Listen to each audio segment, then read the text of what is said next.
আশা করি সবাই ভালো আছেন। আপনাদের আবারও একবার স্বাগতম আমার ভোকাবুলারি ক্লাসে। আজকে আমরা শিখব শরীরের বিভিন্ন অঙ্গ প্রত্যঙ্গের ইংরেজি।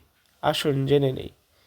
কপাল ফোরহেড, বুক চেস্ট, চোয়াল জ, কান ইয়ার, কানের পর্দা ইয়ার ড্রাম, কানের ছিদ্র ইয়ার হোল, কানের লতি ইয়ার লোব, কনুই এলবো, চোখ আই, চোখের মণি আইবল, চোখের ভ্রু আইব্রো, চোখের পাতার লোম আইল্যাশ, চোখের পাতা আইলিড, মুখমণ্ডল ফেস, পায়ের পাতা ফুট, হাতের আঙ্গুল ফিঙ্গার, মুষ্টি ফিস্ট।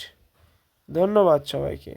এরকম নতুন নতুন ভোকাবুলারি শিখতে আমাদের পেজটি ফলো, লাইক এবং সাবস্ক্রাইব করে দিন। ধন্যবাদ সবাইকে।